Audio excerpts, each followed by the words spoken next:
Getting ready to go with Kansas, the home team, Duke, the visiting team, and underway here in game 2 at the Garden.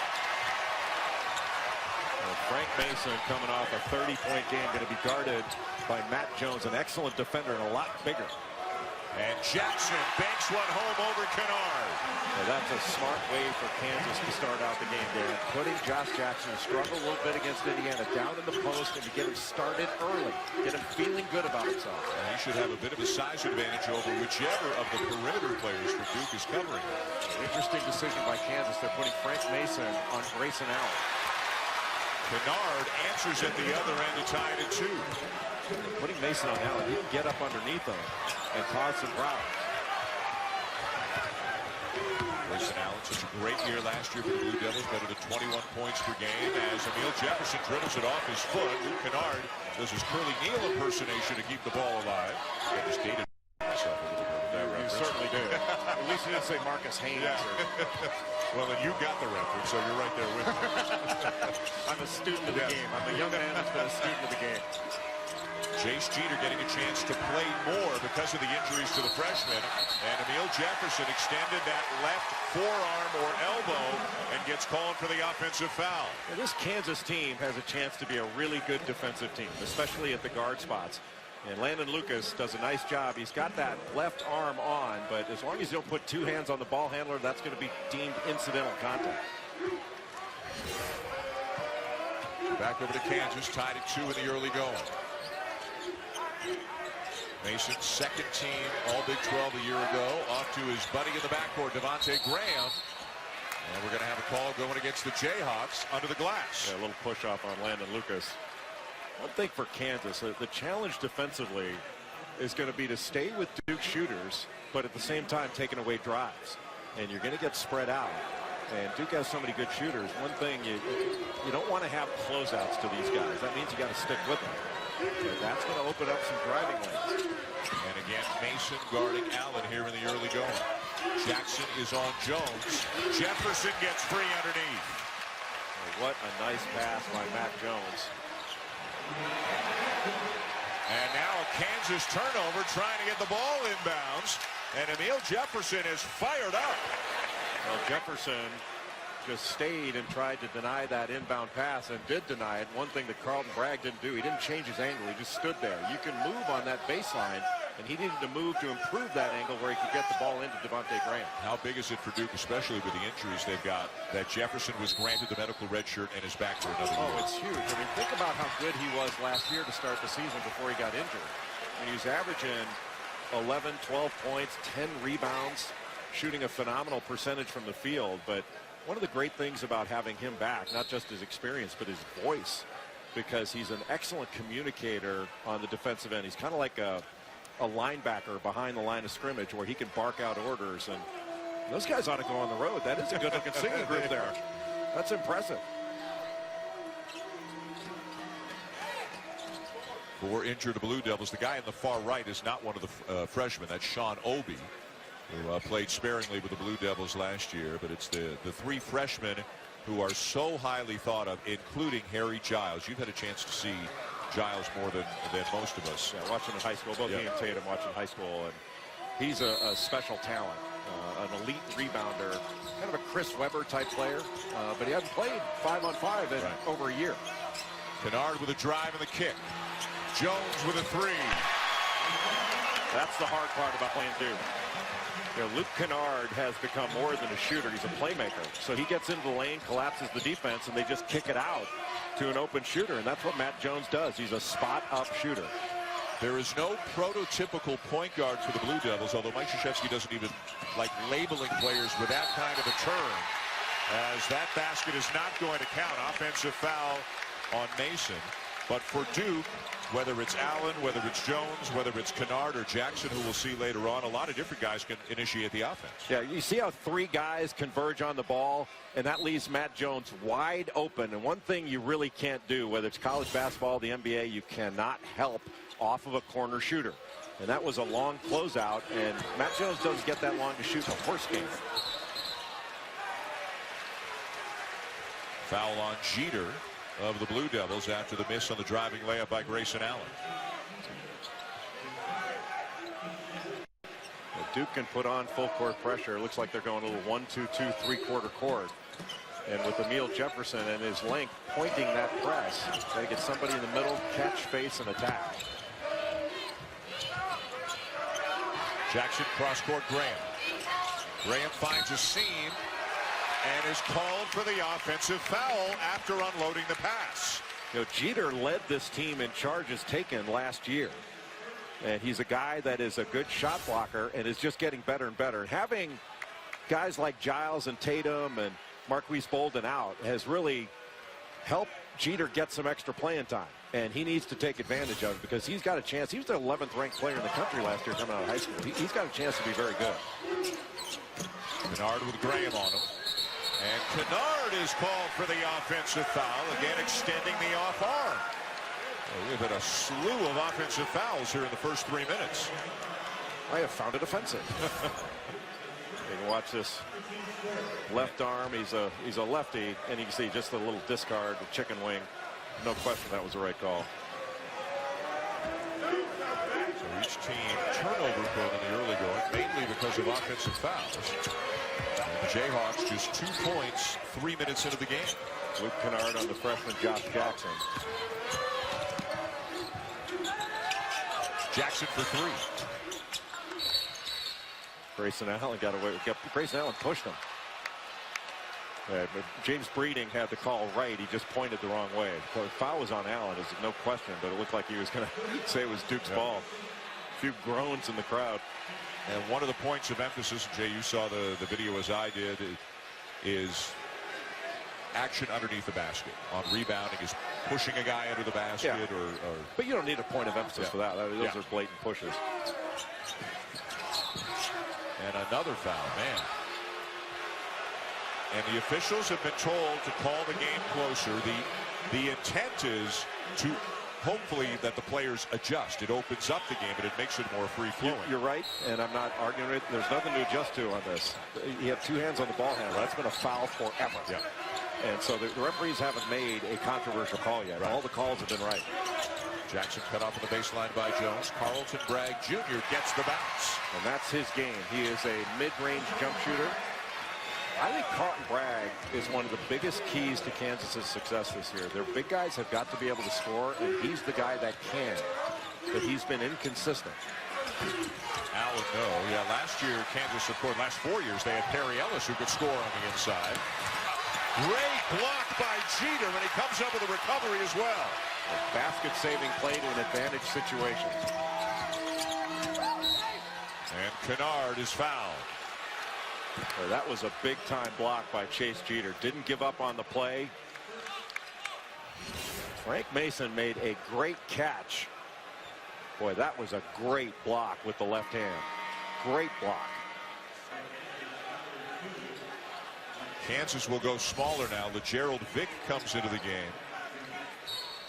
And Bragg goes out. And this is a look we're going to see a lot from the Jayhawks with Josh Jackson, who's really a perimeter guy, playing the 4 spot. And Bill Self, as you can see, is stomping mad. There was a foul just called against the Jayhawks on the inbounds play. And it's on Mason, and it's his second. Right, that's the first foul that you can go, wait a minute, that wasn't a foul. Because that shouldn't have been called. That is a huge loss now for Kansas. Sviatoslav Mikhailu comes into the game, so Graham will be the primary ball handler for the Jayhawks. Jones inside, a lot of traffic, and a held ball, and the arrow will keep it with Duke. One of the things on out-of-bounds plays that I find, especially out-of-bounds under, I find really interesting is why teams don't play more zone. Just to take, when you're trying to guard all these cuts and man-to-man, you're putting yourself in a position of picking up a foul, and especially a cheap one early. Like, I don't think that was a foul. I think that was a horrendous call, but that was the only bad call so far. Allen with a shot fake. Nice dish underneath. Jeter slams it home. Well, you have got to stay down on fakes because that just opened the lane up. You give up middle to Duke, they're going to hit you with a 3 or a drop-off. How many guys, Jay, can shoot as well as Allen can and can drive as well as Allen can? Not that many. But it's multiple guys on this. What a pass. Graham to Lucas. How pretty was that? What a pass. Devontae Graham, you look at this backcourt, it's amazing to me. Devontae Graham was supposed to go to Appalachian State, and Frank Mason had committed to Towson. And they are arguably the best starting backcourt in the country. Jefferson lays it in and restores the 5-point advantage for the Blue Devils. But Kansas right now is awfully easy to score upon.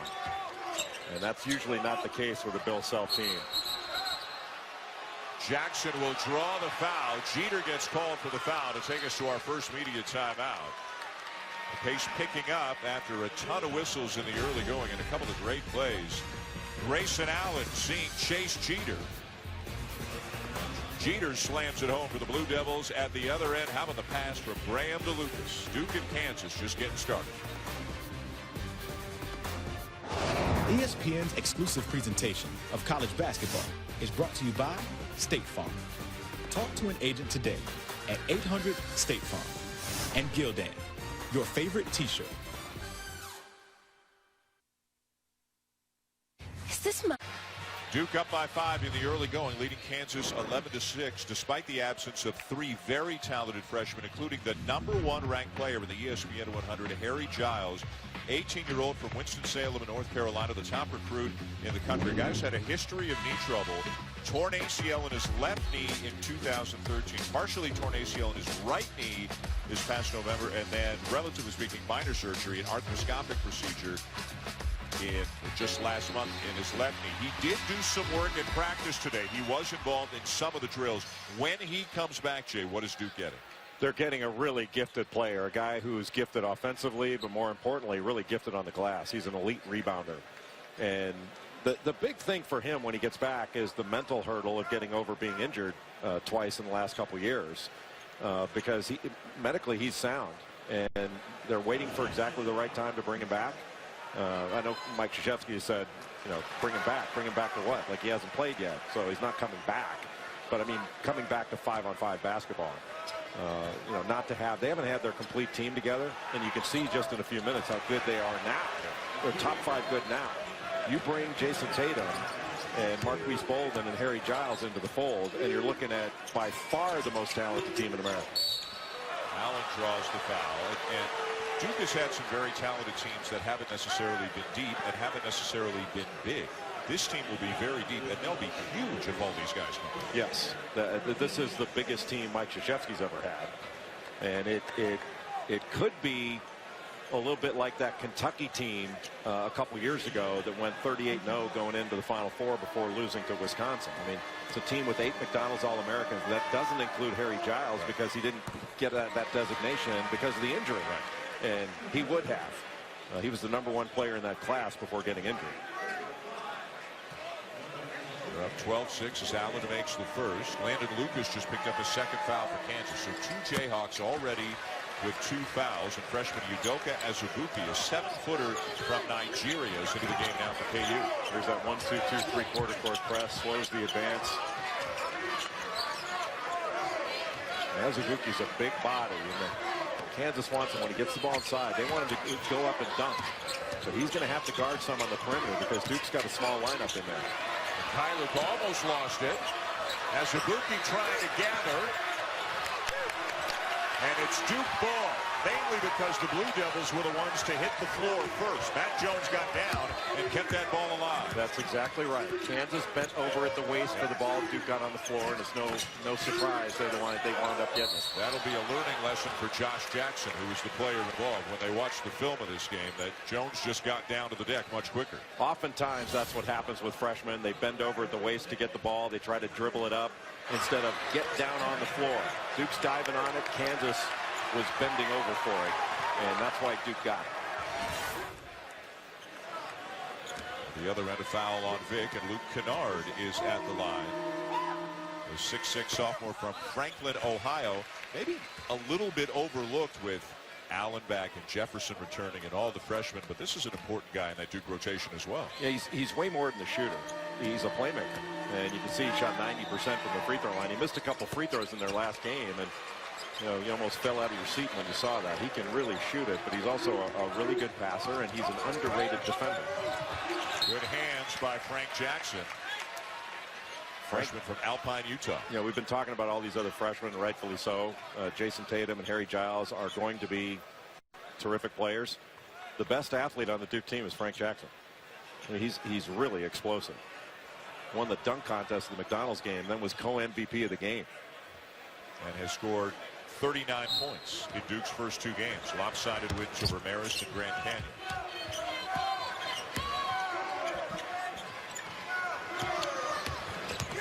Kansas 0-1 after the loss to Indiana. They came straight to New York from Honolulu. They've been here a few days as Jackson misses the jumper. And here comes Kennard. Jackson cannot just settle for jumpers. He has got to find his way into the lane. Loose ball to Jefferson. He finds Jackson, but yep, you're right.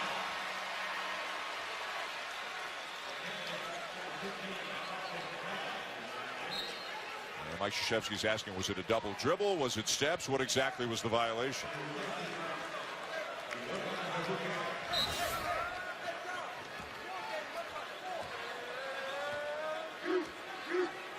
Walk on the pickup there? Yeah, he walked on. Still a 9-point lead for the Blue Devils, 6.5 in. LeGerald Vick knew he missed it, followed it hard as Jackson is on the offensive glass and will be rewarded with a trip to the free throw line. Well, Kansas finding it so difficult to score in this early going. They haven't really moved the ball from side to side. And right now, it's hard for them to throw the ball into the paint. Years past, Kansas would run something called 2-game. It was like a high-low. And their guys would run some ball screens out of it, but they would let their defender get on top, and they would wedge him up, and they would just throw over the top, and they'd get a lot of layups, a lot of easy baskets. And right now, their big guys are not the kind of targets that can score inside. And they're 0 for 4 from the line. 0 for 4 from the line, 0 for 4 from 3. And Kansas has 6 points, and they're down by 9. Allen. And Bragg down with a rebound, and a foul is going against the Jayhawks. Bill Self is livid again. Yeah, I don't get that one. You got to let the guys rebound. I mean, this is a physical game. I know the emphasis is on, you know, cleaning up the extracurricular stuff, but I'm not sure that's what everybody meant. And it's bonus both ways, Jay, less than 7 minutes into the game. The foul was on Bragg, his second. So he becomes the 3rd Jayhawk to pick up 2 fouls here in the first half, and he heads to the bench. You know, when you mentioned they're in the bonus, like, we've questioned 2 calls. All the other ones are, in my judgment, right. So, you know, we're not talking about a bunch of calls that are being missed. It's a couple. And really the answer to fewer whistles is the players have to stop fouling. Get your hands off people, move your feet. Vick off balance, follows it up, lays it in. A nice play by LeGerald Vick. He did not give up on the play after he shot the ball. He knew that he'd missed it. And oftentimes the guy who shoots it knows. Well, how about Jackson lowering the shoulder, inviting the contact on that drive, but he missed the runner. Freshman didn't look like Frank Jackson in that play. That guy is one powerful guard. Or Azubuike. Baseline, Jackson with a reverse. That's what Josh Jackson needs to do. Straight line drives to put pressure on the defense, and all of a sudden, after a couple good plays and stops, Kansas is looking a lot more confident and right back in this game. Mike Krzyzewski will take a timeout. Bill Self says he shouldn't be just a shooter. He should be a junkyard dog. Jackson with a baseline lay-in to bring the Jayhawks back within 5.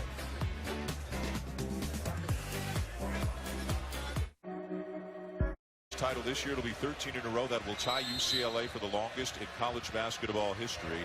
Seth Greenberg has coached Bill Self. Bill, real quick, without Frank, how do you find a way to score? Well, we're in bad foul trouble. They're in a little bit of foul trouble themselves, but we got to somehow piece it together here the next 8 minutes or so. Get some stops. They are in bad foul trouble, as he says, and they were in a lot of foul trouble, although Indiana was as well in that overtime game out in Hawaii. But Bill Self's having to put combinations on the floor that he didn't anticipate needing this early in the game. Well, you just got to be smart. You know, you may give up some baskets. You just have to make the shots as tough as you can make him take a difficult shot, but foul it, you cannot foul. It's not only you're going to put guys on the bench like Frank Mason. I mean, he's going to be sitting out basically 16 minutes of this half if Bill Self can get away with it. But then you're putting the opponent on the free throw line where they can score with no defense. What's your thought, or is it too much of a generalization, but do you have a thought on should guys have to come out? You know, do you believe that guys should come out when they pick up their second foul in the first half? Well, in this type of game where you're picking up some fouls, you got to be. You can't afford it. Here's the foul that Frank Mason picked up, and he did grab Grayson Allen here. I think though he got. You know, you can question whether that screen was legal, all that stuff, if we're going to go by the letter of the law, but he can't grab him there. You got to let him go. And so that was a good call. Didn't look like it live action. Azubuike to the cutting Vic. A good pass by Azubuike. When he caught it, he should have gone straight up. I think he would have scored, got fouled, or both. But that was a really good play to get out of there with a bucket. And the Jayhawks have gotten a 9-point deficit down to 3. That was a good play by Josh Jackson in the post. Jefferson called for another travel. Josh Jackson has to be careful. He just slapped the ball out of Jefferson's hands. I don't know if anybody saw it. Yes, they did. He got teed up. Not a good play by Josh Jackson. I don't know if Bill Self saw it. Remember, in the college game, a technical is a personal. They can ill afford to pick up any more fouls. Just the first, though, on Jackson. But watch him slap the ball right there. You just can't do that. I don't know why. It's a dead ball. It's not his ball anymore. It's not the. I don't know whether that requires a technical. I don't know, it's unsporting, I guess, but it's a dead ball.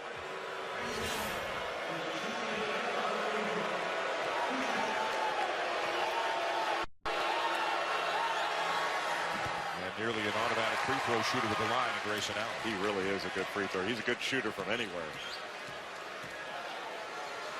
That's the best part. As good as he is at other things, and he's really good at other things, the best part of Grayson Allen's game is he can really shoot it. And especially in catch and shoot situations, if you give him a little bit of space, he's going to drill it. So Kansas ball down by 4 after the technical on Jackson. Graham at the point with Mason on the bench with 2 fouls. Lob inside. Azubuike trying to control. Double dribble. He's got to go straight up. Yep. He's so big and strong. That's the second time he's gotten it in there without going straight up. NBA Wednesday doubleheader coming your way tomorrow night. It begins with the Warriors in Toronto to take on the Raptors, who lost a thriller to the Cavs tonight. The second game has the Grizzlies and the Clippers. Both games also streaming live on the ESPN app and watch ESPN. Allen for 3. He made a really nice move. Kansas went over the top. He bumped back into the corner and then a shot fake. Nick a little bit out of control, gathers himself and finds Graham. Crossover by Graham all the way to the rim. Oh, what a pretty move off that ball screen. Azubuike can really set a good screen. He's so big. And Devontae Graham used it, sought out some body contact, didn't get the foul call to finish the play. Self looking for some big minutes out of Azubuike tonight. He didn't play a whole lot against Indiana. How quickly they get up and down the floor, all the shooters, all the perimeter guys that they have. Jackson can't turn the corner. Good help there by Azubuike. Jeter can't finish it, but he draws the foul. And it's on Jackson. And because of the technical, that is now the second foul on Josh Jackson. Devontae Graham on the other end, getting that high ball screen, little flat screen from Azubuike. And when he comes off of it, Chase Jeter gives him a little bit of space, goes right around him and then right into him, and is still able to complete that play. That's the way you use a ball screen. So, Jay, now with Jackson picking up his second, he'll come out, at least for a while, and Bill Self is going to trust his veteran leader, Frank Mason III, a senior, to play with 2 fouls, at least for a few minutes here in the first half. Well, and the key for Frank Mason is you can give up a bucket. You can get a bucket back. You cannot get a foul back. So you have to be really smart. As a senior, that shouldn't be being smart. It will not be a problem. But you have to be really disciplined defensively. It's an 8-1 run for Kansas. Make it 10. Svi Mikhailuk. And it's a tie game. Kansas's defense has really picked up. They've got to maintain their intensity without fouling. Jayhawk Nation making all kinds of noise here in New York right now. Nice job by LeGerald Vick to stick with Grayson Allen. Matt Jones into traffic. And a Duke turnover. Well, Kansas's pressure is making Duke go really, really fast. Was that Sasha Khan there? I think that was a Sasha Khan sighting. Former Jayhawks big man. Vick to inbound it as Kansas looks for the lead. Kansas was just down 9 and made this comeback with Frank Mason on the bench. Mason misses the runner. Jones down to the rebound. Deflected away, but still Duke ball. Well, Kansas really picking up the energy level and doing it with an unlikely group on the floor because of all the foul trouble that they've had here. Well, and one of the problems with this foul trouble is Devontae Graham can't get a break.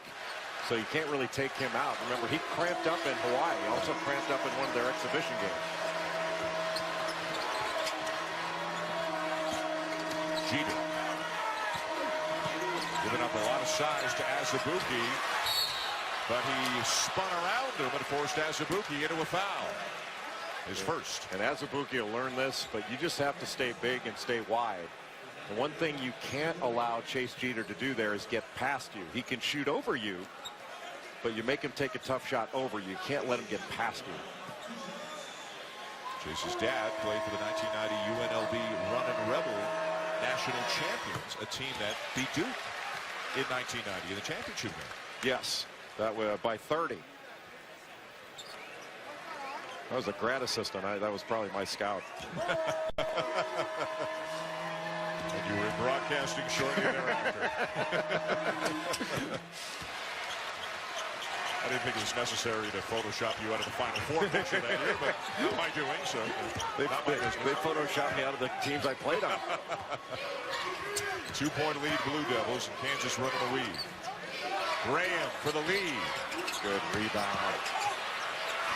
How about that play by Devontae Graham? He's a player. You know, one thing guards don't do well is guards don't block out that well. And shot goes up, you know, you're supposed to get a body, especially on the shooter. And the shooter goes and makes a layup after getting that rebound. What a great play by Devontae Graham. And we are tied again. Kennard. Little fadeaway, nice touch. So right there, Azubuike made Luke Kennard take a tough. He made a tough shot. Didn't foul him. You know, these guys are good. They're going to make tough shots. There's never been a shutout in basketball. But you gotta make them take tough ones. Knocked out of bounds. Still belongs to Kansas. Kansas has to figure out a way to get shots for Svi Mikhailuk. He can really shoot it. And he's got to really work hard to find shots. Got Kennard on him right now out of the perimeter. Both teams going with relatively small lineups here, with the exception of Azubuike, who's enormous in the middle. Well, with that size, it means Duke can switch just about everything. Yep. Jeter's a front court player for Duke, but the other 4 guys on the floor for the Blue Devils are perimeter guys, and really you could say the same for Kansas. Jeter and Azubuike are the only forwards. See, right now I'd go to Grayson Allen. He's got Svi Mikhailuk on him. Let him drive Mikhailuk.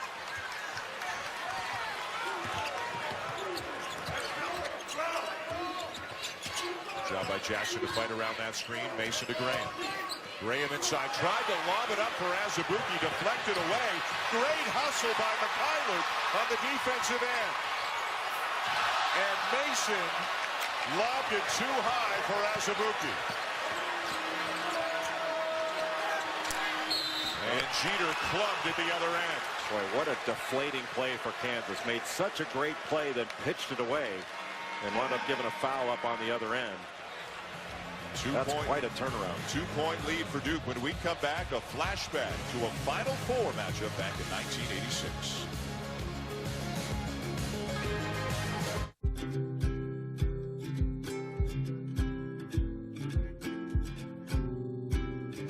Looks like we're about to start anew.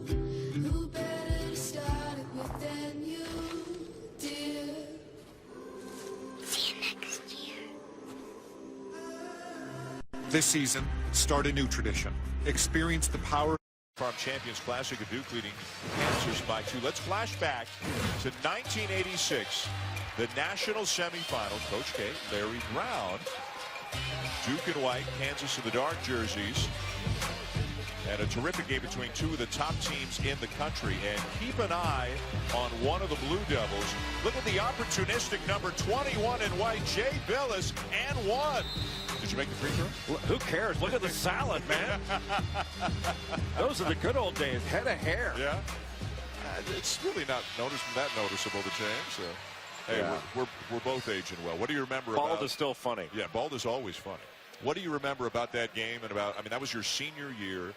From when you came in '82 to a team that did not have the kind of pedigree that the Duke program has had for many years now. But what do you remember from '82 going through to '86, growing with that group? Oh, what I remember about the whole thing?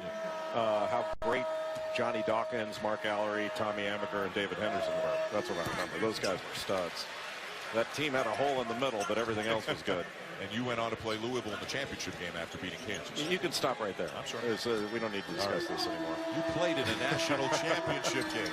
I know. And I think I did a great job on Purvis Ellison. He only had 25, and I think he would have 40 against a lesser defender. That's true. But I know that's why I'm so popular in Louisville. I hung a banner for them. Was it after that game when you got the nickname Never Nervous Purvis? No, that's when I got the nickname Get Out of Here and Don't Come Back. You're self-deprecating, my friend, but a big part of a team that went to a national championship game. Mikhailuk finds Graham. How about the pass? Like, Steve Mikhailuk is a really good player. And he was so young when he got to Kansas. What was he, like 16 years old? He's a sophomore now. He showed up at 17. He's barely 18 now. 6'8", great shooter. He deflected that ball, knocked it away. He is having a terrific game. But he has got to get open for shots. He needs to start. Kansas hasn't made a three, and he's the guy that can make some. Landon Lucas backing down Jefferson. They battle underneath. Lucas gets it back, kicks it back out in a fresh 30. Mason is fouled. Good drive by Frank Mason. How do you guard that guy? It's like guarding a bowling ball. Svi Mikhailuk is one skilled player, 6'8". That is a sweet pass. That went right by the ear of Frank Jackson, who was in good position. And a great cut by Devontae Graham. Anytime somebody dribbles at you and you're in the corner, a basket cut is really hard to defend. Because your defender is going to get caught looking at the ball. How about Kansas battling back to get in a position to tie this game? In spite of the foul trouble, they're navigating their way through it. Nobody has picked up their third yet. This is the fourth tie of the game. Bill Self, Curtis Townsend, Norm Roberts, they've all got two also. What you think, by the way, what you think of Kentucky in their win over Michigan State in game one? How good was Malik Monk? Holy cow. Nice move there. Spinning basket by Jefferson. Malik Monk, if you missed it, one of the great freshmen for Kentucky, made 7 threes in the first game as they beat the Spartans 69-48. Well, 2-3 zone by Duke right now, giving Kansas a little bit of a different look. This might be the Jim Boeheim influence on Mike Krzyzewski. Nice pass. Well, you get that, and you get that ball into the short corner, and you get a little dive there. That is really hard to defend. And tied again. I actually think Duke calls that orange. That's their call for the 2-3 zone. That's a tribute to Jim Boeheim. Yeah, they go with a lot of color schemes too. Corner three, Jackson, air ball. And the Jayhawks have a chance to take the lead. Well, with all this foul trouble, Kansas has hung in there. Duke back to man-to-man now. The only lead of the game for the Jayhawks was at 2-0. Lucas taken away by Kennard. What a defensive play by Luke Kennard. And he picks up an assist on the three by Matt Jones. What a sequence. That was big time. Not only getting the steal, but then having the presence of mind to go down and get an open three. The transition defense back in the day, you'd go down and protect the basket. Now you got to run to that three-point line. Back into the zone. Graham will knock down the three. That's their first one, I think. In 8 attempts, and we're tied again. This has been like a rumble. Allen driving on Vic. Reverse. Yes. He started that drive from where it says Madison Square Garden up by the hash mark. And Kansas was very smart to make him make a tough shot and not foul. Mason with a pull-up over Kennard. Tough shot. Tied again.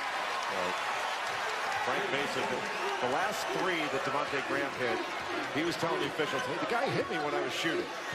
And then Frank Mason saying the same thing right now. And these guys are not complaining. Allen whips a pass to Jackson. Baseline drive. The kick to Jefferson. And he draws the foul on Lucas. And Lucas, that will be his third. 3:37 to go. Tied at 29. The Stars trading baskets. Grayson Allen with that drive from the MSG side, as Jay pointed out. And then the answer to the other end from Frank Mason III, the senior, knocking down the 16-footer.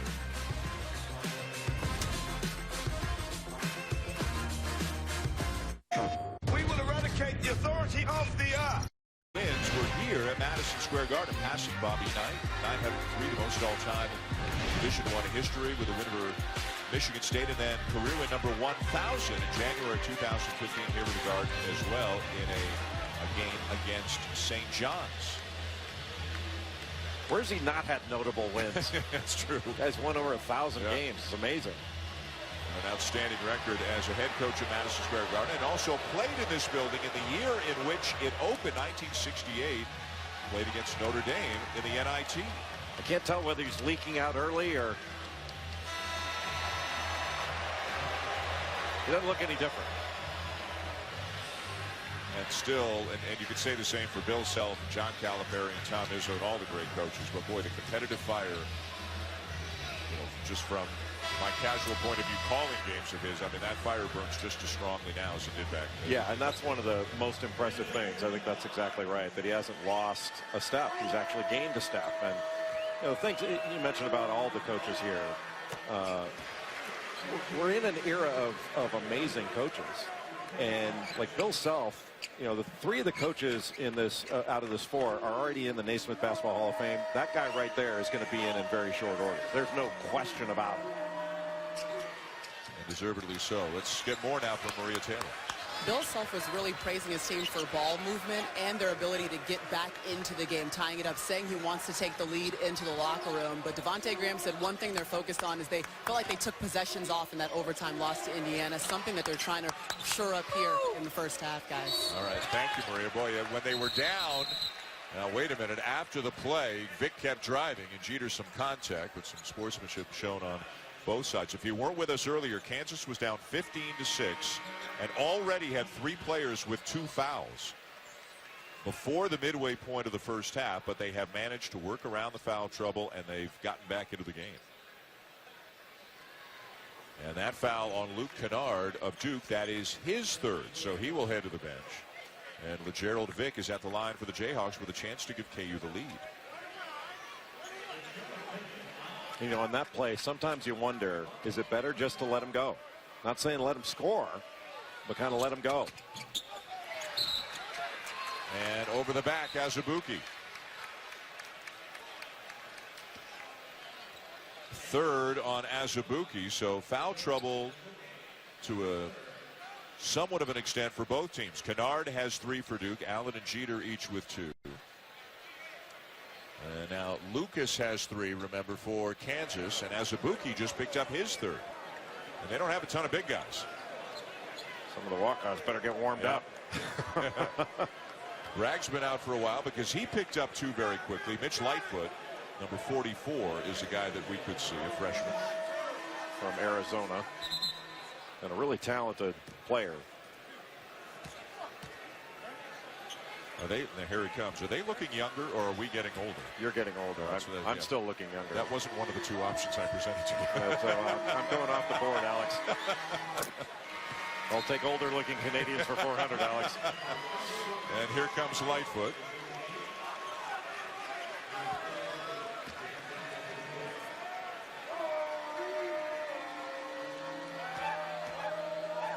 Bill Self doing a little hard coaching over with Azubuike on the bench right now after that foul. Yeah, going over the back on a free throw block out is not a smart foul. You got to think of all. Maybe in high school you could get those. You're not going to get many of those in college.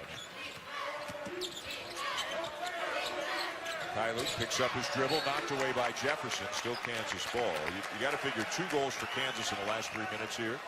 Stay close and don't have Mason pick up his 3rd foul here this half. Absolutely, and I don't think he will.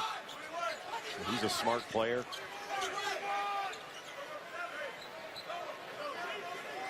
With this lineup out on the floor, you know, Duke can really switch 1 through 4. I don't think they'll be switching all that much with Chase Jeter, although they could. But you can switch with basically anybody. And worth pointing out again on the other side, we showed you the graphic that Grayson Allen has 2 fouls for Duke as well. So that's just as important for the Blue Devils that he not pick up his 3rd. Good gracious, inbound the ball. So much discussion about where the guy can stand. Just inbound the darn thing.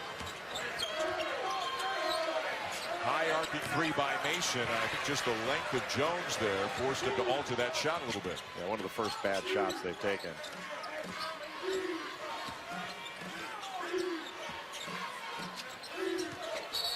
Walk. Good defense there by Lightfoot, and Jeter called for the travel. College football Saturday coming your way. Ohio State, we just found out that they are number 2. They'll take on Michigan State. We found out between games 2 that Michigan is number 3. They'll host Indiana and Oklahoma and West Virginia, the ABC game on Saturday night. Lightfoot for 3. All these shots right now for Kansas are coming off of 1 pass. Maria Taylor had said before that Bill Self out of the huddle was praising his team for moving the ball. And now they have 2 straight possessions where they don't move it at all. And not surprisingly, they don't get anything. And there's no, when you take a shot like that, there's no rebounding. And they've done a really good job on the offensive glass. But if you run bad offense, you're not going to have a chance to get an offensive rebound. Allen over Graham. And Lightfoot has it taken away, but he's fouled by Jones. Well, that was not a good shot by Grayson Allen. And that leads to a foul by Matt Jones. Now all of a sudden they're walking, I don't know how many feet to get to the free throw line where Kansas can score with no defense. Second on Jones, and Lightfoot to the line for the Jayhawks. Self says he's got great energy, but sometimes actually he needs to slow down a little bit. Not that the game's going too fast for him, but he needs to slow down a little bit. And he knew he missed that one. He was walking across the line before he missed it. The guys are back for halftime, the Jeep halftime report, because ball is never not fun. Excuse the double negative. Reese Davis, Seth Greenberg, Jay Will. They'll look back at the first game, also recap the tip-off marathon as well. Did you hear Greenberg say, they're going to call a walk there.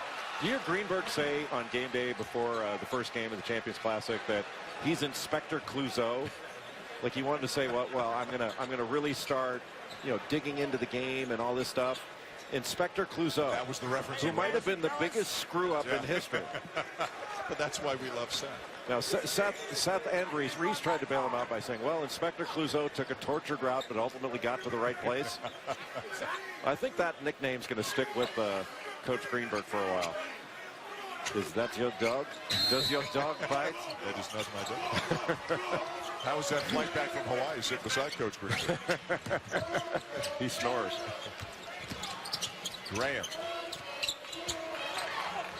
Vic.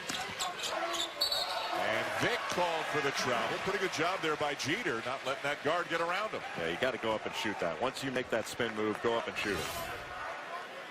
Good job by Jeter to move his feet. But you got to go up here. You know, you're just asking for a walk. But that was good defense, and not many big guys move their feet that well to stay in front of a smaller guard. Vic giving up a lot of size to Jefferson in that matchup. Allen with a drive, had it rejected. I think Lightfoot got it. And Allen is down behind the play. Allen is still lying down. It will be Duke ball. Grayson Allen still down on the court, clutching his right calf. Not sure whether that's a cramp, but he was holding his face when he first went down. But it was a really good hesitation move off that high screen off the handoff.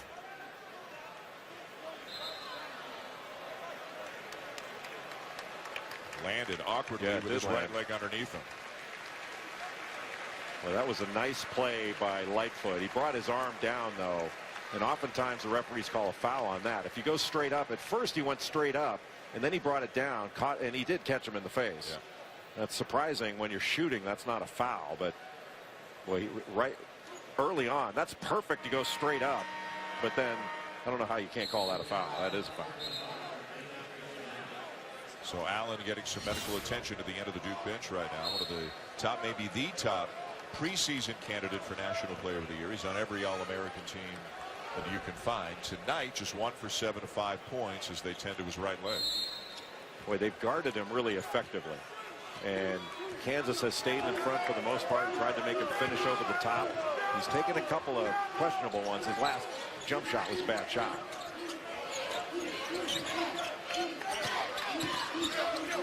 Jefferson got it. When you play off of Emile Jefferson, he can take up that space, drives to the left and spins back to the right. That's a veteran move. And he's the high scorer in the game. He's got 11 points. Allen will make his way to the locker room with a half not that far away. Concern on the Duke side over the health of Allen. They lead Kansas by 5. What's it going to be? An oven-baked DiGiorno or waiting for delivery? Did you have that beard when we ordered?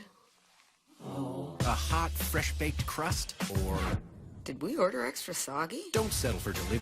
Back in New York, Dan Schulman, Jay Billis, Maria Taylor, 34-29. The Blue Devils leading the Jayhawks. Duke playing without 3 injured freshmen, and now, at least for the moment, without the services of Grayson Allen after that right leg kind of buckled awkwardly underneath him.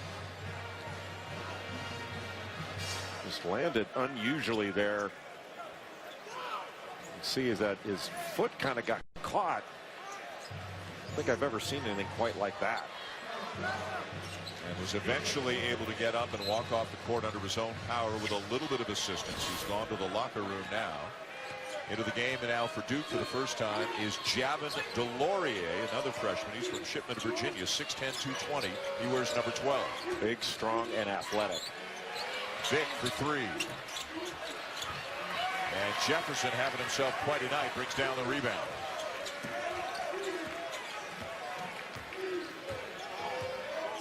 Duke's had some success getting the ball to the elbow.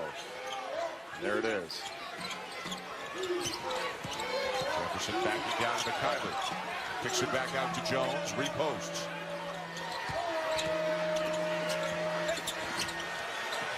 Couldn't bank home this one. Out of bounds to Duke. Now with the shot clock turned off. After the repost by Jefferson with that little turnaround jumper, 2 Jayhawks went to block it. That left the offensive glass wide open. And if not for Frank Mason knocking that out of there, that would have been an easy Duke putback. Kennard back in for what should be the final offensive possession of the half for Duke. Kennard with some foul trouble, but they'll put it back in there. Coach Gale put it back in there on offense. Get down to the last play of the half. Oftentimes it's not just the shot, it's the second shot. You got to rebound this. Jackson, left-handed floater, tipped back in, but waving off. Basket interference, the call on Jeter. Awfully close. I mean, there was no question the call was right, but there was nobody that laid a body on Chase Jeter, and that was still right on above the cylinder. Boy, he was right there. That's just what we were talking about oftentimes it's the offensive rebound that gets you. There's still plenty of time for Kansas to get the ball down the floor. 4 seconds. Graham with a lot of speed. Some contact with Jackson. No foul call as he turns in the direction of one of the officials at the end of the half. Lots of fouls and some foul trouble for both teams heading into the second half. Duke leading Kansas 34-29. Maria's with Bill Self. Coach, there were times when the offense seemed stagnant and times when the buckets came easy. What fueled the offensive runs during this first half? Well, we played with lineups we never practiced before, so that's probably part of it. But we were so impatient offensively, and of course, you know, you can't foul that much and have to play with with guys that we really hadn't practiced that much with the first team. But hopefully we'll regroup and play a lot smarter this half. How are you able to manage playing through all that foul trouble with Frank Mason, your senior guard, being on the bench for part of the first half? Well, a lot of our guys were on the bench, but certainly Frank played smart when he got back in there. But we got to play much smarter, and our shot selection wasn't good at all. We've got to attack the basket. All right, thanks, Coach. Thanks. But in spite of all that, only down 5. Duke 34, Kansas 29 at halftime. When we come back, the Jeep halftime ESPN Sonic blockbuster. Duke taking a 5-point lead to the second half against Kansas. And moments ago, Grayson Allen did make his way out of the locker room and walking seemingly much better than he did on the way in after suffering, Jay, this injury in the first half. Yeah, when he went down after getting hit, there was no foul called here, but his right leg got caught up underneath him, and he didn't just walk into the locker room, he limped in, but when he came out, he was walking just fine, and we saw him shooting and warming up, and he looked fine. I'm sure he will come out and play and be ready to go. But I'll tell you, Duke shot 50% in that first half. They turned the ball over 11 times. And Kansas, even though they did a good job offensive rebounding, they battled foul trouble. They put Duke on the line 17 times where Duke was able to score. And Kansas was 2 of 9 from the free throw line, 1 of 8 from 3. And the Jayhawks are only down 5. I think they've got to feel pretty comfortable that they're in a decent position given how things went in the first half. Let's get an update now from Maria.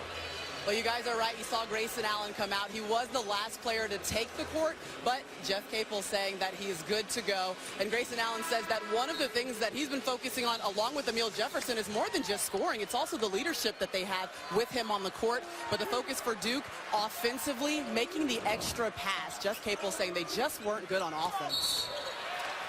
First play, set play, here to start the second half. They go for a lob attempt to Josh Jackson. They went to him down on the block to start the game. What do you need to see, if you're Bill Self, what do you need to see from Jackson this half? Stay in the game. You know, he picked up a technical foul and then another foul quickly after that. And as a freshman, you had to take him out of the ball game. And he's got to stay in the game because he can do some really good things out there. Great move. At 5'11", he just gets where he needs to get. It's so tough to keep Mason out of the paint. I mean, I had mentioned before, I mean, it's like guarding a bowling ball going down the alley. How do you stay in front of him? And he's so strong. He starts on Grayson Allen, who is 1 for 7, 5 points on the night. Knocked away, stolen by Jackson, all the way. Well, that's the kind of player that Josh Jackson can be. Make one mistake, and he is taking it the other way. And that's really the first transition basket. The first offense that's been generated off this Kansas defense in the game.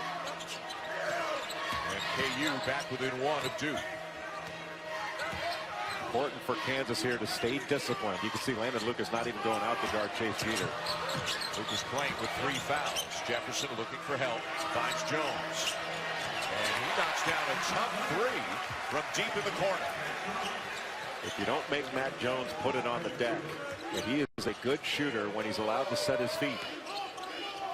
You have so many different weapons out on the floor for Duke. Mason kicks to the corner. Graham, Jackson, the extra pass to Lucas. Can't knock it down. Well, the problem is the extra pass. Lucas is not their best jump shooter. Nearly stolen again by Jackson. And he just got called for a foul. Oh, wow. That's a tough call there for Josh Jackson. He did everything right. You know how disappointed he's got to be. Knocked that ball away. Now, this good job by Devontae Graham. Knocks it away. You got to call a tie up there. That's ridiculous. That's a bad call. That's a tie up. That's a bad call. And it's his 3rd, and he will come out of the game, and Bill Self will stop him on the way to the bench. And whether he's consoling him or lecturing him or a bit of both, who knows? But boy, he had a great couple of minutes here to start the second half before he picked up a very tough foul call. Well, I guess he's talking to him about keeping his composure. That after the foul was called, you know, he went after it. He made a good play. There was nothing wrong with that play. It was an unfortunate call from a Kansas perspective, but he's got to stick with it. Now Bragg comes up with a steal. Ahead to Mikhailuk. Cross-court look. Mason. Count the basket. What a pass by Mikhailuk. That's the second great pass he's made in this game. He was awfully good in the game against Indiana out in Hawaii, coming off the bench as well. And with Jackson on the bench, Mikhailuk will get more minutes. And Kansas down by 2. And Duke's turnovers, they had 11 in the first half.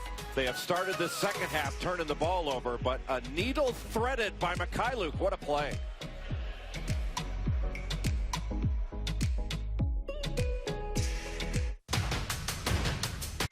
After that last turnover, Frank Mason taking the ball to the basket. And Grayson Allen got a finger on it, but he got a finger on it after it hit the backboard. So by rule, that's goaltending. The referees didn't call it, but it went in anyway. So what you don't say no harm, no foul. No harm, no goaltending. And Mason was joking about it with a couple of the officials coming out of the timeout. Something he could do because the ball did wind up going through the basket. It's a lot funnier when it goes through the net. Yeah. So big development here in the second half. Josh Jackson to the bench with his 3rd foul. Mason on Grayson Allen. And Allen's got to work hard to get the ball. He needs to drive Mason here. Using the screen from Jeter. A good help by Landon Lucas. Floater by Allen. Left it short. Bragg comes up with it. He's going to look for a guard. He'll find Graham. Great defense by Mason. Graham ties the game at 37. And Bill Self looking at the official saying, well, that was a call. Every play in the first half, that would have been a foul. Well, how good are these Kansas guards? Yep. And Graham called for a foul, his 2nd. Yeah, I think Bill Self is probably wondering, now wait, what's the difference? But I think that foul on Graham was the right call. The question is, was this one? And what a play to play through that contact. Graham in double figures now, leading Kansas with 11. Emil Jefferson leads Duke with 11. Kansas really doing a good job of staying in passing lanes and making the catch difficult for Duke. They've got to extend that catch and aren't able to run offense as smoothly as they'd like. And what a difference to play without fouling in the second half, at least early. And the shot clock running down now on the Blue Devils. It's at 5. Allen bounce pass in traffic. Jeter has it knocked away. And a reach-in foul is called on Jefferson, his 3rd foul. Kansas's defense is much more active. They're shrinking gaps. They're sticking with the shooters that Duke has. So they're not having to close out long on the best shooters. And then they are helping off Emil Jefferson and Chase Jeter, as they should. A much better defensive effort, much more disciplined in the second half for Kansas, at least early. It's a 2-game, high-low look. And Lucas just got called for pushing off on Jeter, and he's going to walk right to the bench. He knows that he's going to have to sit down. That is the 4th on Landon Lucas. Just trying to move him up the lane, and Bill Self is really upset with that. Saying, got to let the big guys play. And he's actually making a pretty good point on that one. So Lucas will sit down for a while, and Udoka Azubuike, the freshman, is back into the game with the Jayhawks. And remember, he's got 3 fouls. One of the things, Dan, there have been a ton of fouls called in this game, but with the exception of 1 or 2, they've all been the right call. These officials have done a good job. The players have to stop fouling. Graham to Mason, count it, and a foul. Yet another great play by Frank Mason in transition. One of the hardest times to try to draw a charge. And Matt Jones, who's an excellent defender, jumped in front.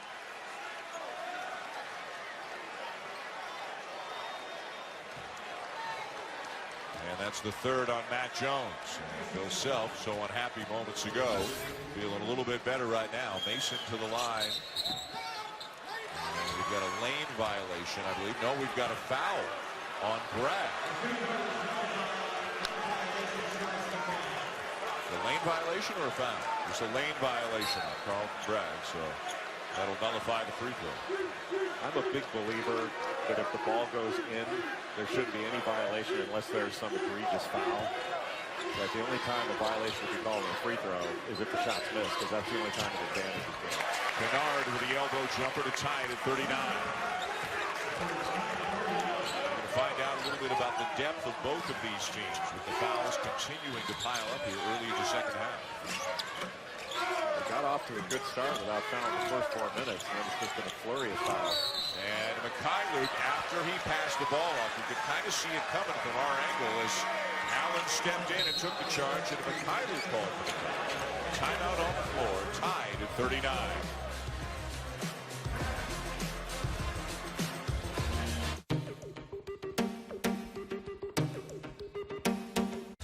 Lots to get excited about, lots to look forward to here. We are very early in this college basketball season, and boy, some notable games today with Wisconsin losing to Creighton, with Oregon losing to Baylor.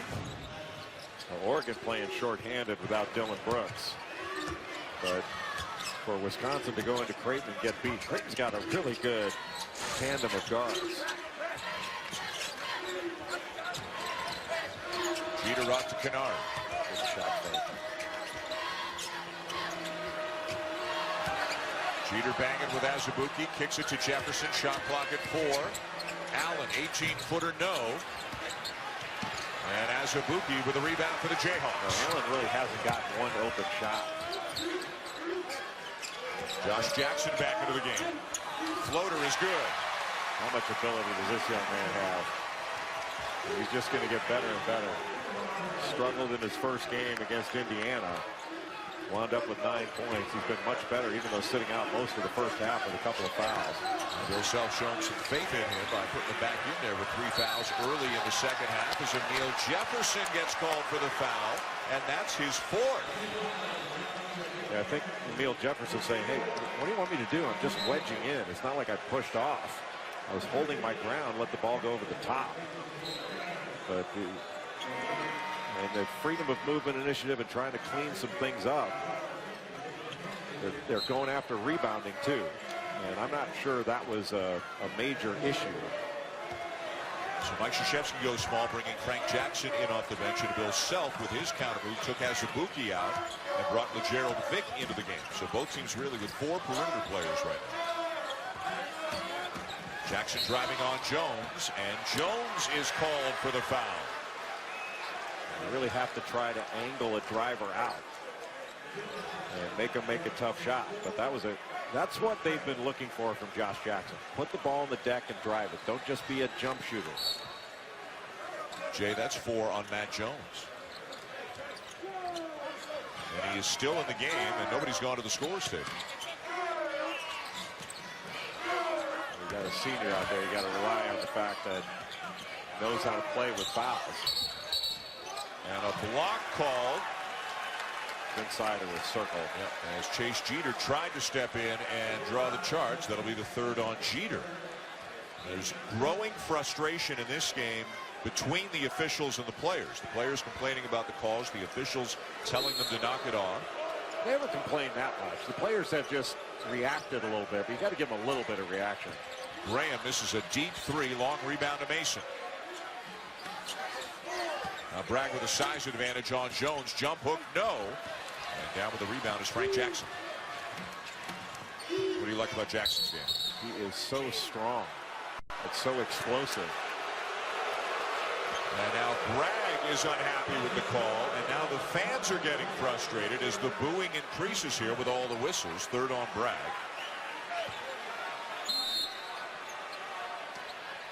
But your feeling is, by and large, it's up to the players to play the game the way it's supposed to be played.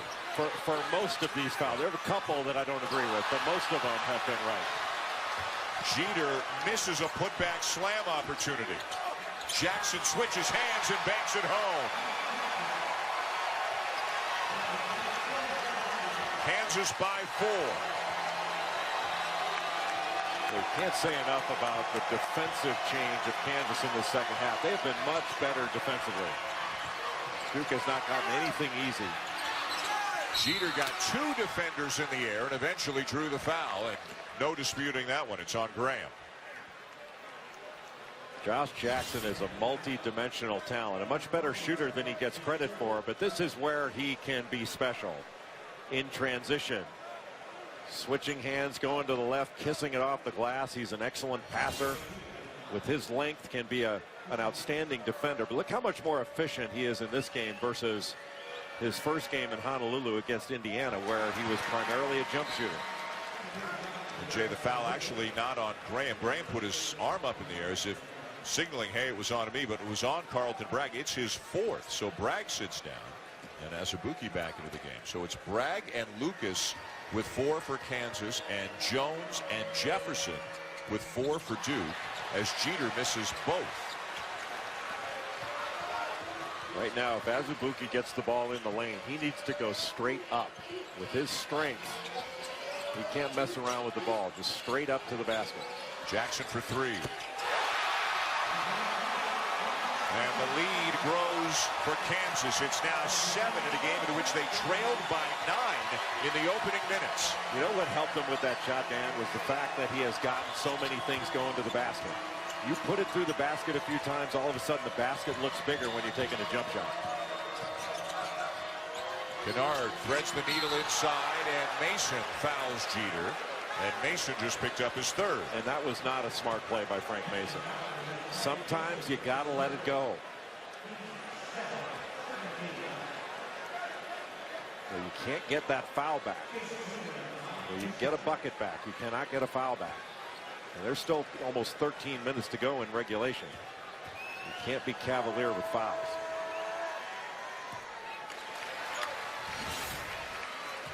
You got to admire that Frank Mason will not give up. And one of the problems with Josh Jackson sold out there, just stay between Jeter and the basket, make him score over you.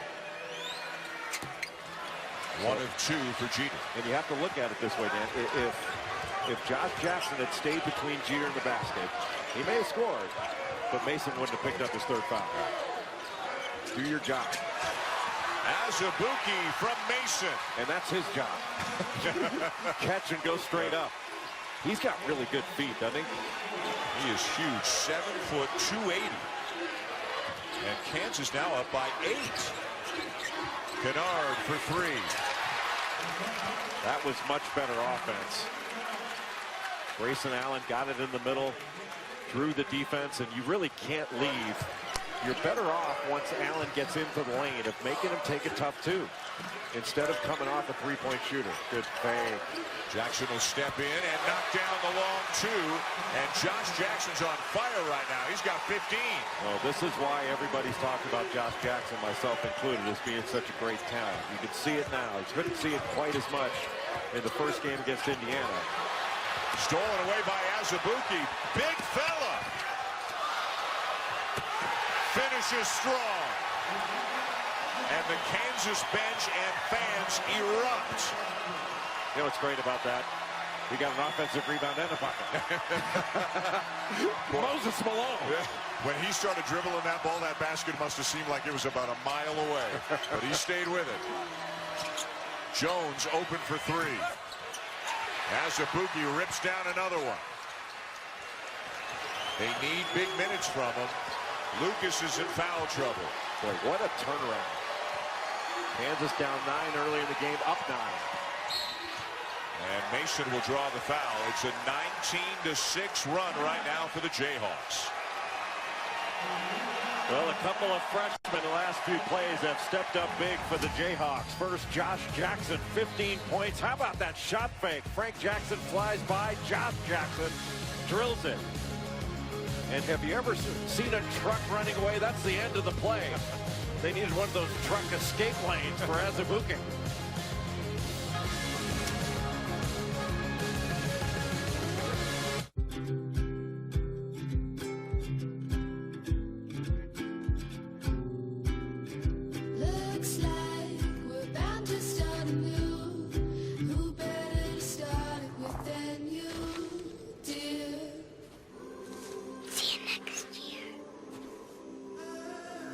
This season, start a new tradition. Experience the power of Infinity now with leases starting at $319 a month. Infinity. Empower the drive. Wait a second.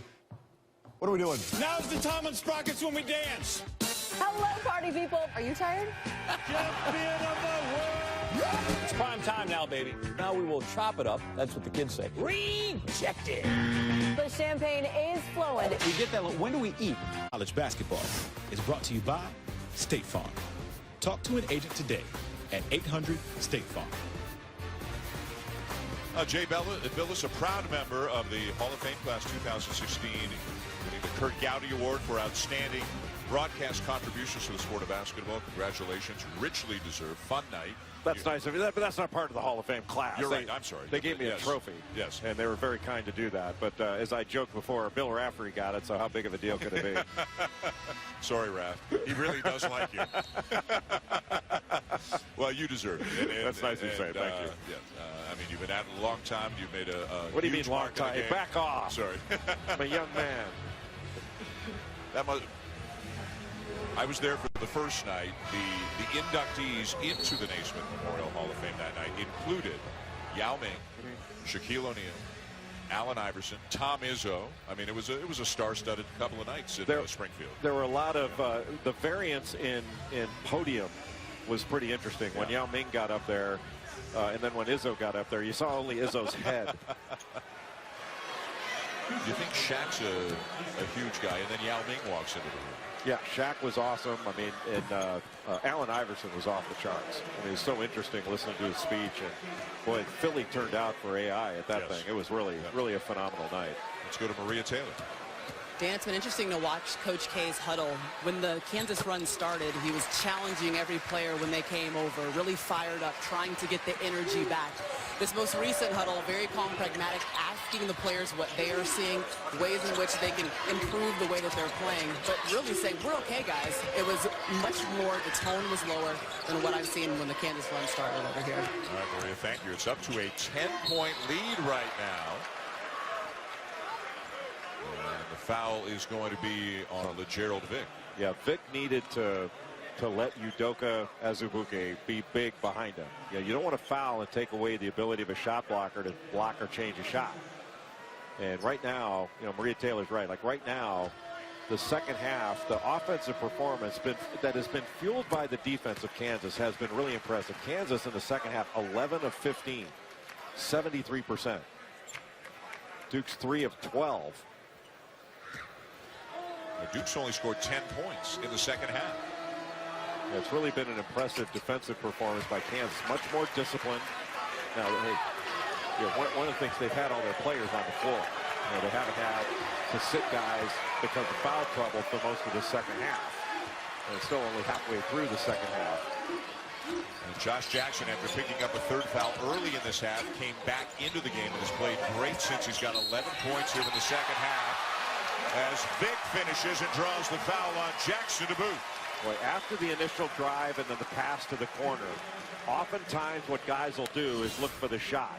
LeGerald Vick really attacked that closeout. And Luke Kennard came out to take away the shot and instead gave up the middle drive. That's a big-time smart play by LeGerald Vick, who in his second year at Kansas really is starting to feel like he belongs and deserves to be out there, is playing with confidence. He's really turned into a good player. You talk to people within the Kansas program, and they'll say, you know, he's one of the better players on the team. He's just growing into his talent right now. And learning to play, use his length on defense, but Kansas is touching the paint. They are not settling for jump shots. Kennard knocks down a three. Big bucket for the Blue Devils. And he can really shoot it. Like 30 last year against Notre Dame in a loss at Cameron. But he only shot 32% for three. This year he's been one of the more consistent performers in the 2 exhibitions and the first 2 regular season games. Azubuike. Jefferson, remember, has 4 fouls. Azubuike gets it back, surrounded, forces it up and in. Freshman's working hard.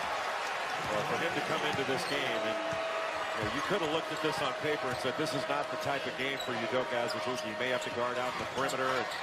He's really come in and done a nice job. And Jackson is fouled. Azubuike got the ball in the post, and you got a really good defender behind him in Emil Jefferson just trying to make him score over. But for him to go that hard after the ball with both hands, absorb the bump, and still score, I think he thought he was strong there. Jay, number 4 on Josh Jackson. He's been such a huge part of the Kansas story here in the second half.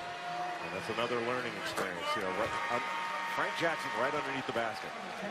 Look, you don't want to say let him score, but you got to let him score. You can't get that foul back.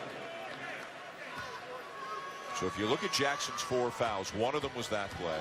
One of them was reaching over a Duke player who was on the ground trying to get a held ball situation. One of them was a technical foul for slapping a ball away. As good as he's been tonight could have been way different for him. Yes. And again, he'll learn. He'll learn. I mean, the only rough, look, he shouldn't have gotten the technical foul. He lost his composure just for a second. Good pass it there. Azubuike playing with some confidence right now, just bowling his way to the rim, but he can't finish. Well, that was a good defensive play by Jefferson, just making Azubuike have to score over him or through him walk. But, you know, going back to Josh Jackson, that one foul that he got at midcourt going after a loose ball was just unfortunate. You want him to go after the ball. I mean, I felt that should have been a held ball, but, you know, those things will go against you. But, you know, picking up the technical and then getting that last foul, those are the ones you want to avoid. Those could have been and should have been avoided by a more experienced player. So Jackson to the bench. Mikhailuk from the corner. And Azubuike wrestles it free. And they get another possession out of it. And Azubuike's doing exactly what you said he should do, Jay. He's just trying to go straight to the rim every time he can. Out of control, Graham. How did he do that? How did he stay on his feet? I mean, most guys would have fallen down face first. He not only stayed on his feet, but was able to finish that play. That was a big-time play, and I'll tell you what, you got to give LeGerald Vick a lot of credit for keeping that ball alive. Now a turnover, miscommunication. It's Mason with a reverse. And Kansas has played a fabulous second half, especially on the defensive end. They are outscoring Duke 33-16 here in the second half. Jefferson fouled. Yep. That's one thing where Udoka Azubuike can't just reach in there. But Kansas has been so good in this second half. Devontae Graham driving to the bucket. Most guys fall down there, and he's able to gather and finish that play with his right hand. And then Frank Mason, really bad pass, yet another turnover. Tom Izzo calls this a turnover for a touchdown. Call you back. Is this my car? State Farm knows that for every one of those moments, This is ridiculous! there's one of these. Is this my car? What? This is ridiculous. This can't be happening! This can't be happening. Oh, it's happening. By PlayStation, as we look at some teams who have not gotten out of the gate the way they wanted to. UConn has lost to both Wagner and Northeastern. Oregon had a little run at the beginning of the second half last night against Baylor, or this afternoon, and then got blown out. And Wisconsin losing to Creighton by a dozen, 79-67. It is early yet. Azubuike just picked up his fourth foul. There are 4 Jayhawks, Jay, with 4 fouls, including Azubuike, who's got 12 rebounds in the game. And there are 2 Blue Devils with 4 fouls. Well, Kansas has really done a great job on the glass. They've out-rebounded Duke, especially on the offensive end. Second chance points for Kansas, 18-2. And Grayson Allen has struggled like few games I have seen him play. He is 1 of 11 from the field, 0 of 5 from 3. He's got 5 points in this game, having played 30 minutes. Jefferson, one of the Blue Devils with 4 fouls. There were some odd numbers in this game. If you look at the stat sheet, Kansas 2 for 15 from 3, 4 for 12 from the line, and they've got a double-digit lead. That's really, it's been an unusual game in a lot of different ways. But Kansas has been so much tougher in this second half. Lob inside. Azubuike. Walked. Boy, if the big fella can develop some finish, and he's still kind of raw, but if he can develop some finish, he's going to be a load down there. No, he's already a load. He's going to be really good. Just has to work on catching and going straight up. He's so powerful.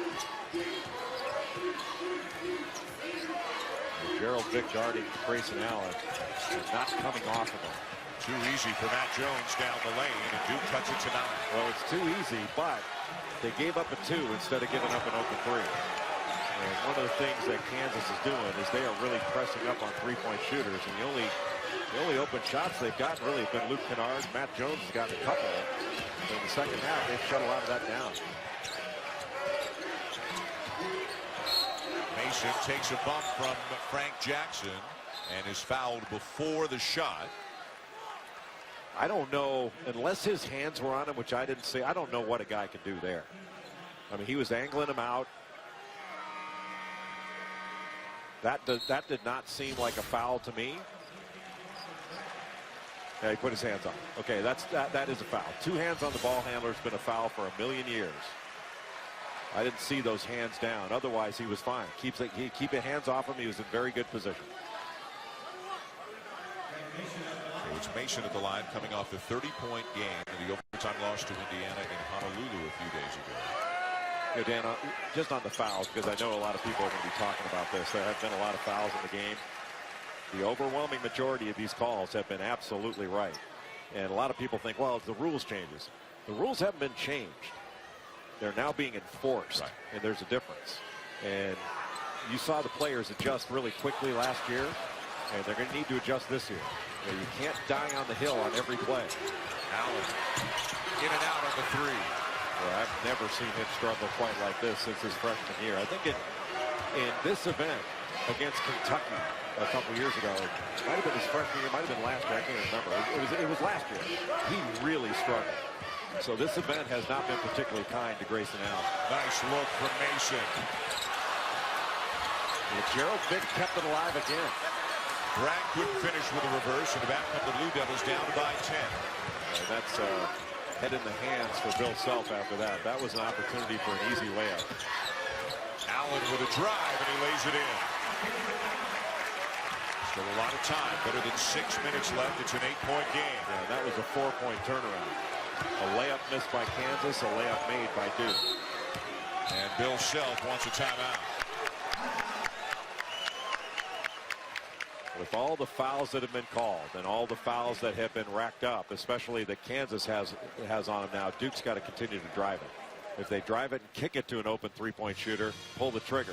Otherwise, keep touching the paint off the dribble. We saw a Josh Jackson out in Hawaii for Kansas who took a lot of jump shots, did not shoot the ball well, did not have a great debut for Kansas. We've seen a different Josh Jackson when he's been able to stay in the game here tonight. Yeah, and you've seen a more aggressive Josh Jackson driving the ball, and they're straight line drives, not angle drives. And you can see his length and athleticism. He has been much better defensively. Now, in large measure, he stayed in the game. First half, he spent most of the time on the pine with foul trouble. Second half, he's been able to show his talent and his creativity in driving it. Not just driving it for him to score, but driving to create as well. And you can see that's an efficient backcourt right there. I mean, putting the wing Josh Jackson in there with the backcourt of Frank Mason, Devontae Graham. Those are really good shooting numbers, and that's where the efficiencies come from, out of the guards. This is a guard-oriented Kansas team, which is a little bit unusual for Bill Self. That was a look at tonight's right combination, brought to you by State Farm, and it's a combination that figures to click a lot for the Jayhawks here this season. 5:59 to go and back in play to Kansas. Really for Kansas, don't you think one of the key guys for them to be really successful has got to be Charles Bragg? Absolutely. He improved his play, and here he is. And Jeter called for the foul, and Bragg will head to the free throw line. They don't have that many bodies up front, and Bragg, you talked about him pick and pop, can knock down a jumper, but boy, if they can score inside more, Bill Self will be really happy. Anytime you get a baseline drive, the big guy wants to try to get in front of the basket, and that's exactly what Carlton Bragg did right there. Chase Jeter a little bit behind the play, had the foul to keep him from flushing it. Gets the bounce. Jeter his 4th. So 3 Blue Devils and 4 Jayhawks with 4 fouls.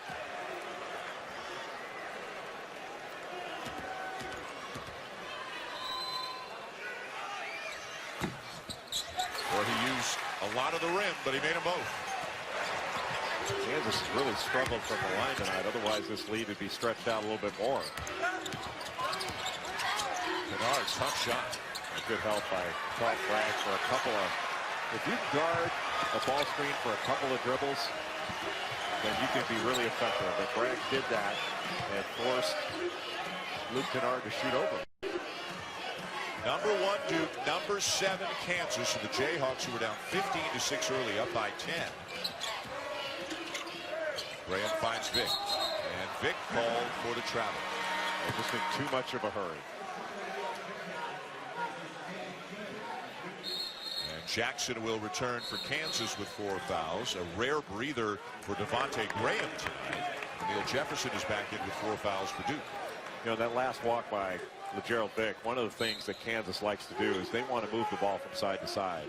And when their offense hasn't been good, they've gone off of one side of the floor. When they moved it to the second side, when they moved it to the third, there's another foul on Josh Jackson. And he just fouled out of the game.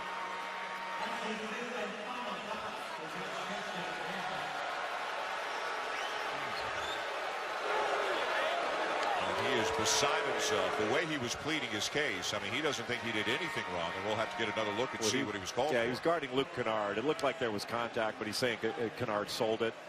You know, most people aren't watching off the ball, but you can't grab a cutter. And I had actually thought that it was a missed call in the first half, the second foul on Frank Mason. Turns out he grabbed Grayson Allen, the cutter. It was the absolute right call. Here you can see just off the ball on the left side, there's a little wide pin down, and Josh Jackson's guarding Kennard. And yeah, well, it didn't look like he grabbed him, but I'd like to see that again. Maybe we can get a closer look at that. But that's what good cutters do. You know, they sell those things, and sometimes the referees fall for it. So Jackson played much better tonight, but again, the minutes severely limited because of foul trouble as Mason gets all the way to the glass. They couldn't grab him there. He was by you too quick. My goodness, how explosive was that move? A bowling ball with an extra gear. Unbelievable. Allen with a shot fake. Vick stays in front of him. Jones bounce pass in traffic. The reverse for Frank Jackson. Now this game is about stops. Timeout Duke. But this game is about getting stops now. With 4:28 left in regulation, can you get stops and consecutive stops and then score? We'll be back to the Garden momentarily. Kansas up 8, looking to beat the #1 team, the Duke Blue Devils.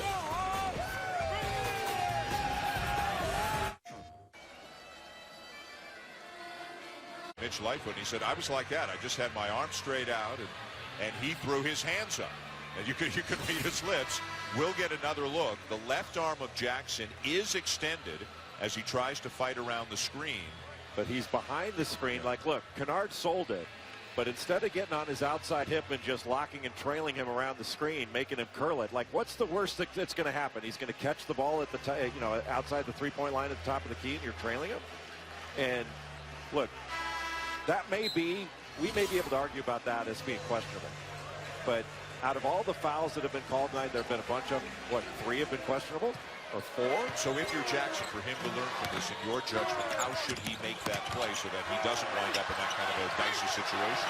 He's got 4 fouls. Good catch. He's got 4 fouls. He's got to be smarter. You know, that you have to play to your fouls.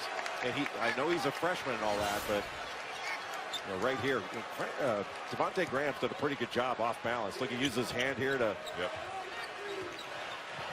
Look out, Tim, too. Nice catch by the way. I've got great hands. 4 minutes to go. Jefferson around Bragg, who's playing with 4, can't finish. That's really good defense, and that's sort of what I've been talking about. You don't foul it, you make a tough shot, you missed it.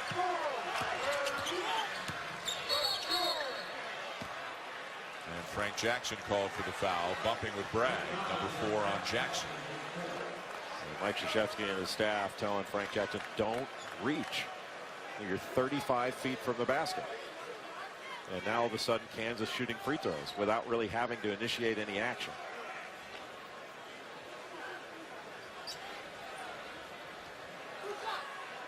That's a stat that'll make Bill Self happy. 44-24 points in the paint. As Bragg is at the line for the Jayhawks. Well, they've been more aggressive, certainly, than they were against Indiana, driving the ball. And Bill Self and his staff felt that they were soft on the glass against the Hoosiers. They have not been soft on the glass in this one. You know, Kansas has done a really good job rebounding. Those free throw numbers, though, have got to be a little bit disturbing for Kansas. Even with that make, they're under 50%. They're 8 for 18 in the game from the line. 2 for 16 from three-point range, and they're up by 9. Up by 9. You got to credit the defense. Kennard to a wide-open Allen. Got it. Down to 6. So you cannot leave these Duke shooters. Bill Self calling a play right now. If you give up a tough 2, that's one thing. You give up an open 3, that's what can get you beat. And Bragg taking advantage of the mismatch with Matt Jones, the assist to Devontae Graham. Well, that was a big answer to that 3 by Grayson Allen. A really big answer. Jackson got hit. A chance for a 4-point play. You cannot come off corner shooters. And as smart a player as Frank Mason is, he helps off a corner shooter, tries to recover, and then commits the cardinal sin of fouling a corner shooter. You know, there's no reason to help there. Devontae Graham's right there to make Luke Kennard take a tough 2. And all of a sudden, you give up a step-in 3 and then make it worse by fouling. That has not been Frank Mason's career, where he's made less than smart plays. And Jackson converts on the 4-point play. It's down to 4. 4th foul on Mason as well. Duke is tough enough when you give up a 3. You can't give up a 4. Everybody standing here at Madison Square Garden.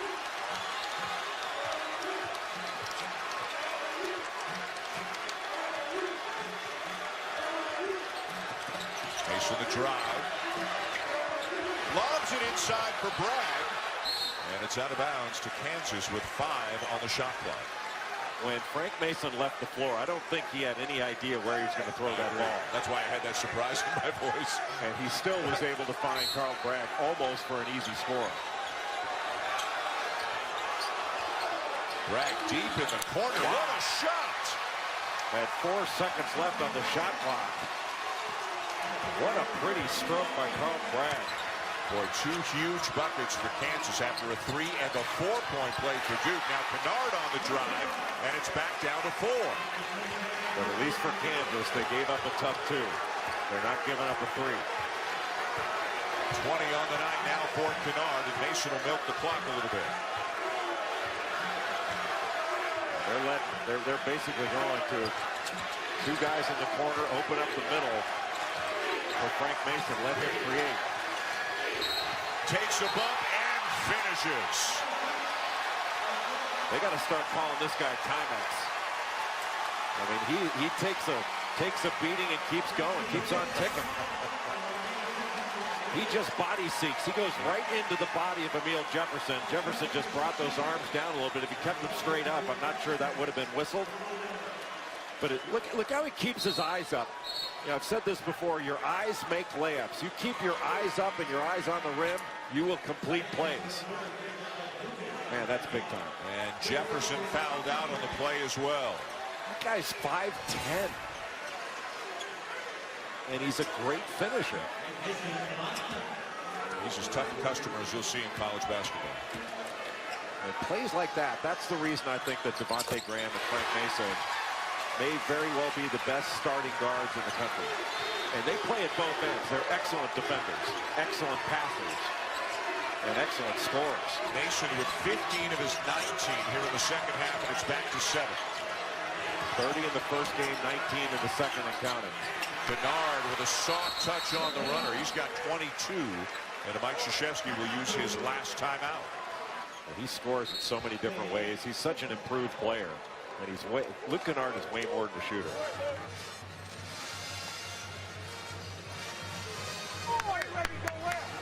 Tonight, after this game, here at the State Farm Champions Classic, with Sports Center at night with Scott Van Pelt. We'll have a look back at all the college hoop action, the NBA, NHL, college football news, the rankings, of course, coming out between games tonight, NFL news, and everything else you need to know. Sports Center at night tonight after this game here on ESPN.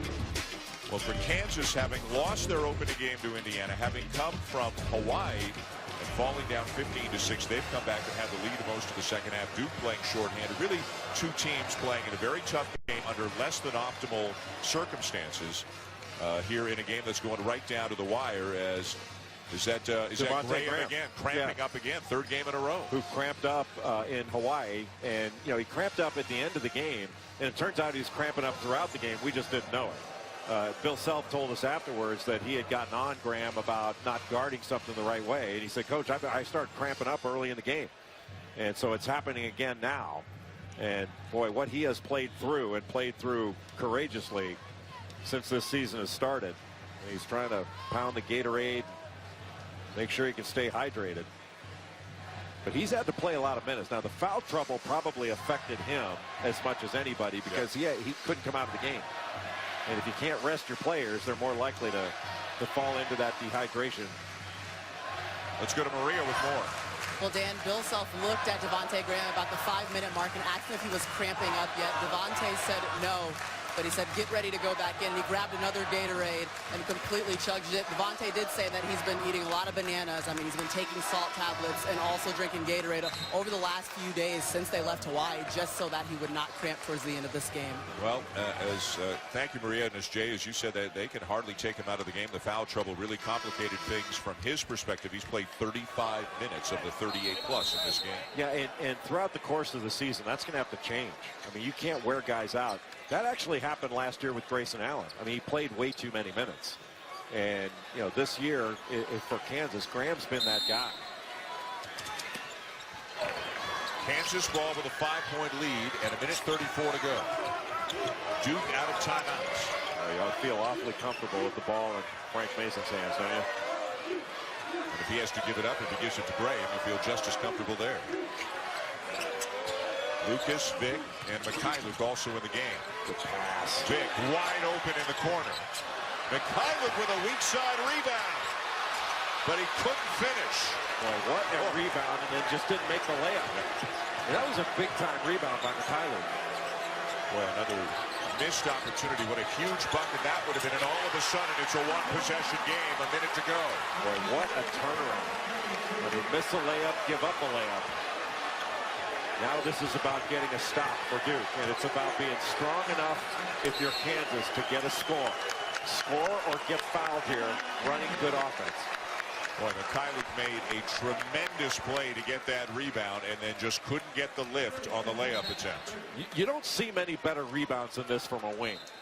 Mikhailuk skied for it, went after it with both hands, and then goes up and just misses about as easy a shot as he's going to have in his career. And then Grayson Allen, as you have to do at the end of a ball game, you got to drive it. Drive it and put Kansas in a position to foul you.